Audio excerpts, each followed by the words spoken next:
আসসালামু আলাইকুম।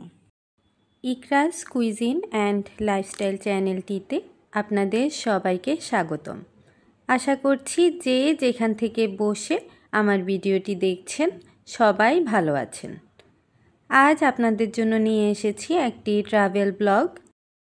গত মাসে আমরা 3 জন কুমিল্লায় একটি 2 দিনের ছোট্ট ট্যুর দিয়েছিলাম, আর তার মধ্যে এই ম্যাজিক প্যারাডাইস ছিল আমাদের সর্বশেষ প্লেস যেখানে আমরা ঘুরতে গিয়েছি।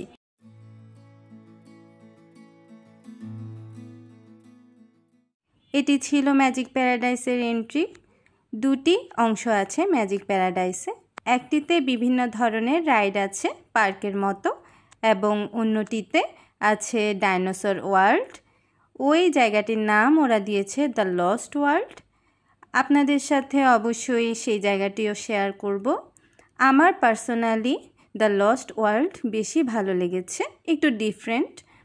এখানে আমি প্রথমে বাবুকে নিয়ে চড়েছিলাম এই রাইডটিতে।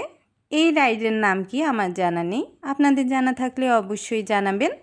বাবু প্রথমে একটু এনজয় করছিল, বাট পরে কিছুটা সে ভয় পাচ্ছিল, কারণ এই যে ঘোড়া বা অন্যান্য যে প্রাণীগুলো আছে সে মূলত সেগুলো দেখেই ভয় পাচ্ছিল। তা আমি এখানে বাবুকে ধরে দাঁড়িয়েছিলাম যাতে সে একটু এনজয় করে।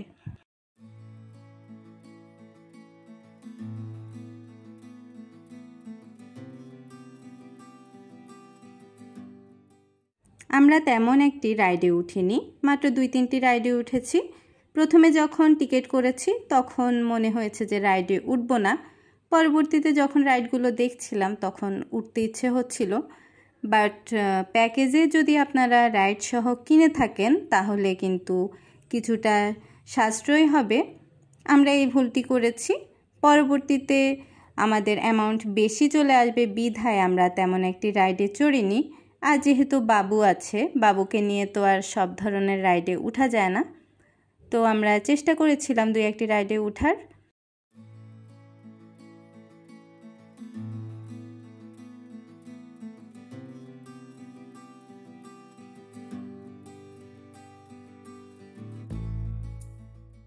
এই যে এখন যে রোলার কোস্টার রাইডটি দেখছেন, এটিতে আমাদের যে ড্রাইভার ছিল উনি এবং আমার হাজব্যান্ড উঠেছে, আমি এবং বাবু বসেছিলাম। আমার হাজব্যান্ড অবশ্য চাচ্ছিল যাতে আমি এবং বাবুও রাইডটিতে উঠি, কিন্তু আমার কথা হচ্ছে এত ছোট একটি বাচ্চাকে নিয়ে কি রোলার কোস্টারে আসলে ওঠা ঠিক হবে কি না। তার মধ্যে ওকে নিয়ে তো অনেক জার্নি করা হয়েছে, তো আমি রাজি হইনি।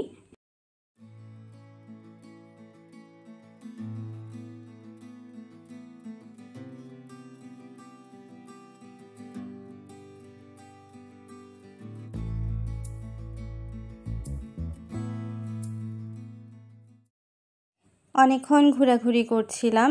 এছাড়াও ওই দিন আমরা আরও একটি জায়গায় গিয়েছি। আপনাদের সাথে আমি একটি ভিডিওতে ছোট ছোট ক্লিপ রেখে টোটাল প্ল্যানিংটা শেয়ার করব, যে আপনারা মোটামুটি 1.5 দিনের মধ্যে পুরো কুমিল্লার যা যা প্লেস আছে কিভাবে কভার করতে পারেন আইডিয়া শেয়ার করব। অবশ্যই আমার সেই ভিডিওটিও দেখার আমন্ত্রণ রইল। এখানে বাবু একটু খেলছিল, আমরাও একটু বিশ্রাম করছিলাম। তখন দেখলাম যে ট্রেন যাচ্ছে। পরে আমরা ঠিক করলাম যে আচ্ছা, ট্রেনে তো বাবুকে নিয়ে উঠাই যায়। যেই ভাবা সেই কাজ, আমরা ট্রেনে উঠলাম।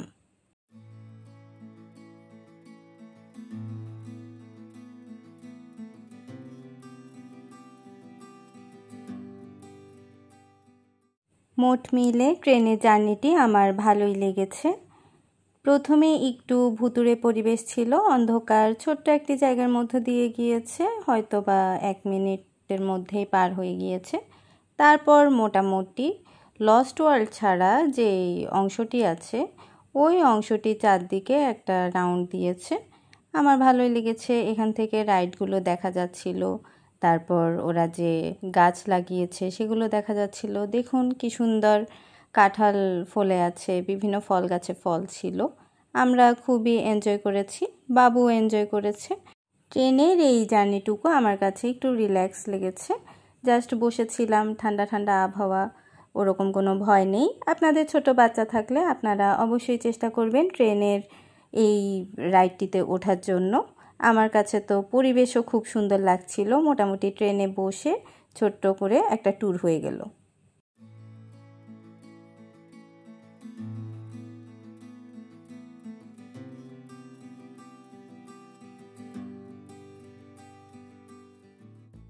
তারপর চলে এসেছিলাম আমার সবচেয়ে প্রিয় জায়গা দ্য লস্ট ওয়ার্ল্ড। আমি এখানে অনেক ধরনের প্রাণী আছে, শুধু ডাইনোসর নেই। ডাইনোসরের কয়েকটি জাতি আছে, বাট প্রতিটিকেই আমি ডাইনোসর বলে সম্বোধন করব, যেহেতু এদের আলাদা আলাদা নামগুলো আমার ঠিক মনে নেই, হয়তো লিখে রাখলে বলা যেত। তো এখানে শুরুতেই আপনাদেরকে কয়েকটি ডাইনোসর দেখিয়ে দিচ্ছিলাম। এগুলো হচ্ছে অনেক বড় বড় ছিল, আর এই সিঁড়িগুলো ভেঙে লাস্ট পয়েন্টে সবচেয়ে বড় ডাইনোসরটি ছিল।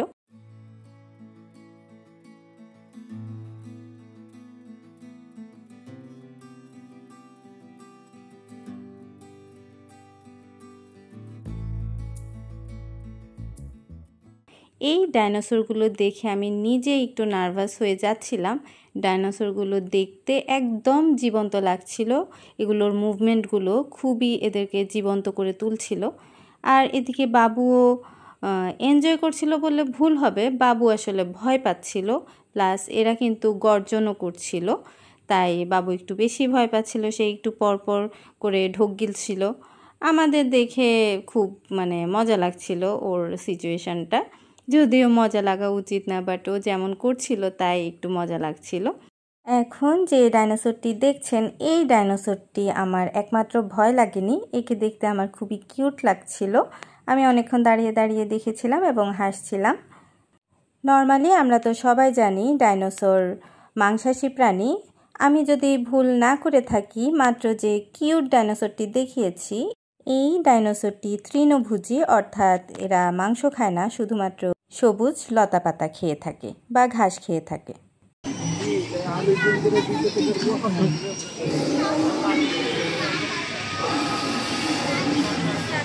আপনাদেরকে এখানে ছোট্ট করে ডাইনোসরের গর্জন একটু শুনিয়ে দিলাম, পরিবেশটা একটু অন্যরকম ছিল। আমরা যারা বড়রা আছি, আমাদের কাছেও একটু নার্ভাসনেস কাজ করেছে, যেহেতু এগুলো খুবই রিয়েলিস্টিক ছিল। আর বাচ্চাদের কথা তো নাই বললাম, বেশিরভাগ বাচ্চাই একটু ভয় পাচ্ছিল, ঘাবড়ে গিয়েছিল। এই যে আপনাদেরকে দেখাচ্ছি, এটি হচ্ছে লাস্ট পয়েন্টে সবচেয়ে বড় ডাইনোসরগুলো।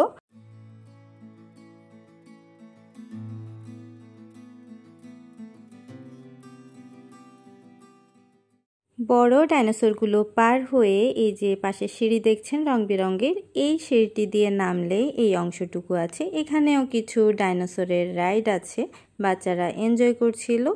এই যে দেখুন, প্রথমে কিন্তু আমরা বুঝতে পারিনি যে এগুলো রাইড, আমরা ভেবেছিলাম জাস্ট অন্যান্য ডাইনোসরের মতো এগুলো ডল। পরে দেখলাম যে না, এগুলো রাইড। আর এখানে একটা কর্নার আমার খুব ভালো লেগেছিল, ডাইনোসরের ডিম ফুটে বাচ্চা বের হচ্ছে আর বাচ্চাটা খুব গর্জন করছে, এরকম একটা থিম ছিল, যেটি আমার কাছে খুব ভালো লেগেছে, একটু ডিফারেন্টও লেগেছে।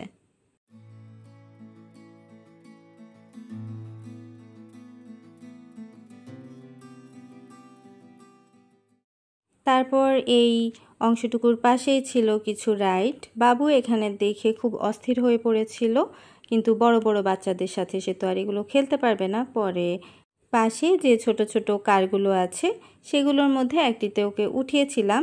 সে অনেকক্ষণ সেখানে বসেছিল এবং লাস্ট পর্যন্ত সে কিন্তু এখান থেকে উঠতে চাচ্ছিল না। বাবু এখানে খুবই এনজয় করছিল। ভিডিওটির এই পর্যায়ে এসে আপনাদের সবার কাছে আমার অনুরোধ থাকবে, যদি আমার ভিডিওটি একটুও ভালো লেগে থাকে তাহলে লাইক দিবেন, কমেন্ট করবেন এবং অবশ্যই সাবস্ক্রাইব করবেন।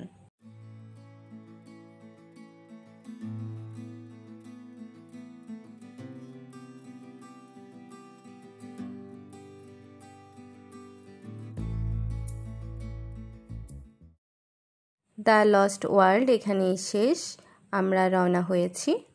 ওই সিঁড়িগুলো দিয়ে উঠে এখন আবার ডাইনোসর সবগুলো পার হয়ে তারপর ব্যাক করতে হবে।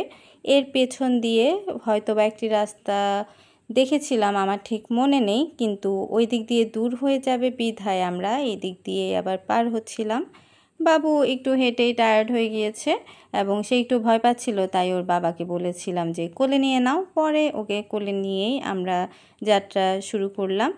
এর মধ্য দিয়ে আমাদের বিদায়ের ঘন্টা বেজে গিয়েছিল এবং শেষবারের মতো আরেকবার আপনাদেরকে নামটি দেখিয়ে দিয়েছি। আর চারদিক একটু তাকিয়ে তাকিয়ে দেখছিলাম।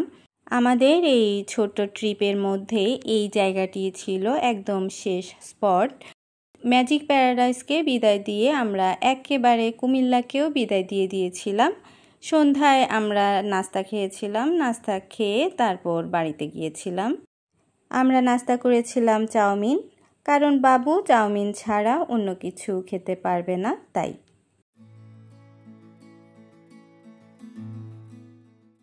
আজকের মতো এখানেই বিদায় নিচ্ছি। আশা করছি যে যেখান থেকে বসে ভিডিওটি দেখছেন সবার কাছে ভিডিওটি ভালো লেগেছে। ধন্যবাদ।